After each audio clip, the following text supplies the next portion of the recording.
दुर्भाग्य से वो ज्ञानवापी, आज लोग उसको दूसरे शब्दों में मस्जिद कहते हैं, लेकिन वो ज्ञानवापी साक्षात विश्वनाथ ही है। उत्तर प्रदेश के मुख्यमंत्री योगी आदित्यनाथ ने वाराणसी की ज्ञानवापी को साक्षात विश्वनाथ बताया है। उन्होंने कहा कि ज्ञानवापी को आज लोग दूसरे शब्दों में मस्जिद कहते हैं, ये दुर्भाग्यपूर्ण है। उनका ये बयान ज्ञानवापी के व्यास तहखाने को लेकर दिए फैसले के अगले दिन आया है। इससे पहले कोर्ट ने अपने फैसले में हिंदू पक्ष की मांगों को खारिज कर दिया था। दरअसल 14 सितंबर को सीएम योगी आदित्यनाथ हिंदी दिवस पर गोरखपुर में आयोजित एक कार्यक्रम में शामिल हुए। इस दौरान उन्होंने आदि शंकर पर एक किस्सा सुनाते हुए ये बात कही। सबसे पहले आप सीएम योगी का पूरा बयान सुनिए। आचार्य शंकर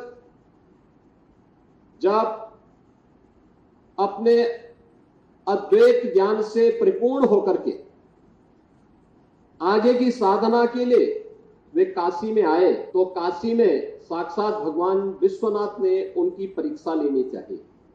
आदि शंकर गंगा स्नान के लिए जा रहे होते हैं, तो वह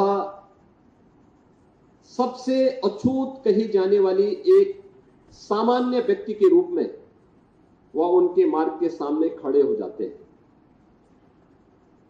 तो स्वाभाविक रूप से आदिशंकर के मुंह से निकलता है, हटो, मेरे मार्ग से हटो। तो सामने से जो चंडाल होता है वह एक प्रश्न पूछता है कि आप तो अपने आप को अद्वैत ज्ञान के मर्मज्ञ मानते हैं, आप किसको हटाना चाहते हैं? आपका ज्ञान क्या इस भौतिक काया को देख रही है, इस भौतिक काया के अंदर बसे हुए ब्रह्म को देख रही है? अगर ब्रह्म सत्य है तो जो ब्रह्म आपके अंदर है वही मेरे अंदर भी है। और इस ब्रह्म सत्य को जान करके अगर आप इस ब्रह्म को ठुकरा रहे हैं तो इसका मतलब आपका ये ज्ञान सत्य नहीं है। तो उन्होंने, वे भौचक थे, एक चंडाल के मुंह से इस प्रकार की बात। उन्होंने कहा कि आप कौन हैं, मैं जानना चाहता हूं।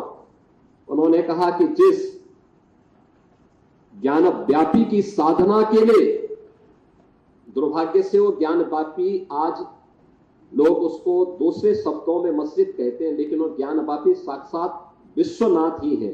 जिस ज्ञानवापी की उपासना के लिए आप केरल से चल करके यहां आए हैं, मैं उसका साक्षात स्वरूप विश्वनाथ हूं।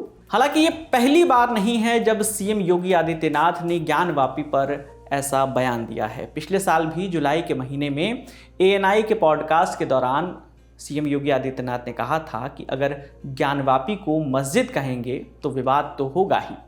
तब उन्होंने कहा था कि त्रिशूल मस्जिद के अंदर क्या कर रहा है, हमने तो नहीं रखे, ज्योतिर्लिंग हैं, देव प्रतिमाएं हैं, पूरी दीवारें चिल्ला चिल्ला कर कह रही हैं।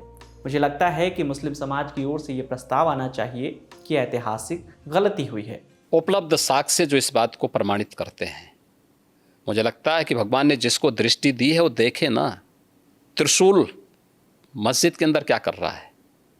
हमने तो नहीं रखे ना, वहाँ तो सुरक्षा है, सेंट्रल फोर्सेस है, उनके मुतवल्ली हैं, ताला चाबी उनके पास रहती है। त्रिशूल कैसे वहाँ बने हुए हैं? ज्योतिर्लिंग हैं, देव प्रतिमाएं हैं, पूरी दीवारें चिल्ला चिल्ला के क्या कह रही हैं? जो उन प्रमाणों को नकार रहा है। उन प्रमाणों के बाद भी ये कहता है कि नहीं साहब, तो जबरदस्ती वाली बात करते हैं। देखिए, आप इतिहास में तोड़ मरोड़ कर सकते हैं, लेकिन उन ऐतिहासिक साक्ष्यों के साथ नहीं जो वहाँ की दीवारें चिल्ला चिल्ला के कहती हैं। और उन ऐतिहासिक साक्ष्यों को भी देखने की आवश्यकता है। और मुझे लगता है कि ये प्रस्ताव मुस्लिम समाज की तरफ से आना चाहिए कि साहब, ऐतिहासिक गलती हुई है और उस गलती के लिए हम चाहते हैं समाधान हो। अब बात करते हैं ज्ञानवापी मामले पर 13 सितंबर को हुई सुनवाई की।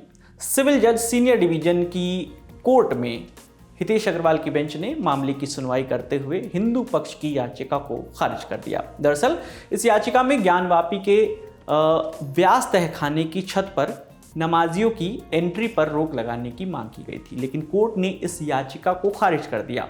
इसके साथ ही कोर्ट ने तहखाने की मरम्मत कराने का आदेश देने से भी इनकार कर दिया। हालांकि व्यास तहखाने में चल रही पूजा भी जारी रहेगी। अभी व्यास तहखाने की छत पर नमाज पढ़ी जाती है और नीचे तहखाने में पूजा होती है। इस मामले में आगे जो भी अपडेट आएगा हम आप तक यूं ही पहुंचाते रहेंगे। आपके लिए तमाम जानकारी लेकर आए थे हमारे साथी आर्यन मिश्रा। मेरा नाम है विकास वर्मा। देखते रहिए दी लल्लन टॉप। शुक्रिया।